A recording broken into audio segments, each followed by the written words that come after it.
as my counterpart, physically, mentally, spiritually, that the same way that I have to send the vibe out, and don't worry, we get into number 8, that we send the vibe out properly, that you're being honored and respected based upon what it is that we can do together. And by honoring that, now it doesn't become a point of, because I've heard plenty of women say plenty of times, and some dudes say it too, but it's mainly women.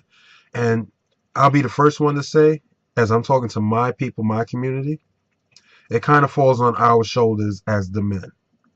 Because, see, we've created situations, well, not me personally, but I've seen the situations. I've dealt with it. I've spoken to the men that have seemed to have been broken. Mm. And then while they're being broken, they're breaking out women. Mm. Then breaking out women, then when they start getting, then when the women starts to correct themselves and self-correct or self-assess and start to not navigate in education and start doing something positive for themselves, the next you know, those great words start coming out their mouth. I don't need no man to do nothing for me. Whoa, whoa, whoa.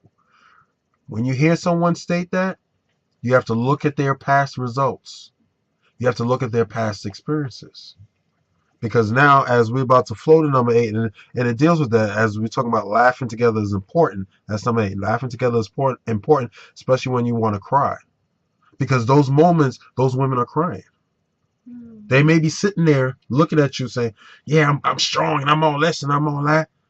But there's that little id, for those of you into psychology, there's that little id that's right there that's letting you know that, okay, there was something that hasn't been dealt with correctly, and it's manifesting itself now in this particular form and in this particular time. And that's why I respect what my wife was saying about you don't throw the baby out with the bathwater. Just because someone is coming with some particular issues, because we all have issues, but just because someone's coming with those issues, it's not about to laugh at them like you're belittling. But sometimes when someone's getting in their moment, sometimes you just need to grab them. Yes. And it's not about laughter to say, oh, I'm just laughing at you because you're silly. No, I'm laughing with you because I want you to ease that pain away. Mm. Maybe it's that young lady who's been through several relationships, who at a particular point in time in their life may be dealing with someone that is positive and maybe really hasn't navigated that road yet. Mm. That becomes their scary road. They're gonna lash out. They're gonna be almost somewhat, as they would say, I wouldn't say childish, but Resistant. they're going to be very, that's a very good word. They're going to be resistant. It's not so much that they're being resistant to the individual that they're in the relationship with. What it is that they're being resistant within themselves. Because regardless of how strong you think you are, no one could be as strong. If we can just check the lineage of community, the family structure, and I know the family structure has changed, as you know, we understand and we respect all people's type of sexualities. But regardless of it's male female, female female, male male, as you know, as time is taping, that it is what it is. So let's not try to act all, holier than now and make it seem as if we can't talk about what we need to talk about. But if there's a family structure there that's going to be full of love, full of growth, full of compassion, full of the stuff that's needed, that's going to allow this thing to manifest and grow and have some level of stability. That's what the couple motivators is about.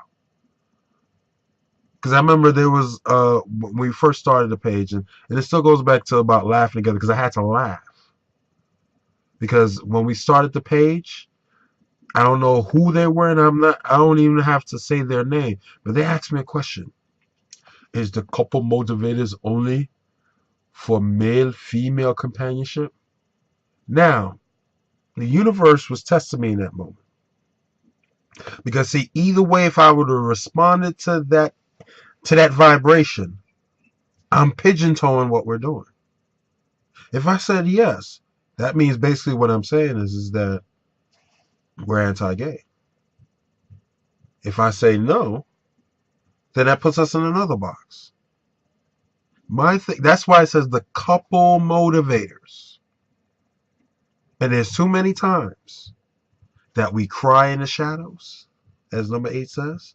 We cry in the shadows. We know that person is of a different persuasion, but yet we know we're going to try to make them uncomfortable, but even though you're going to turn around and still try to say they're your friend. Come on. Friends respect everyone. We are in a very successfully, happily heterosexual relationship, which allows our number 8 to resonate. There are times we have to laugh when you feel it to cry. Some people have another type of relationship. If it's all full of love, you respect it and move on.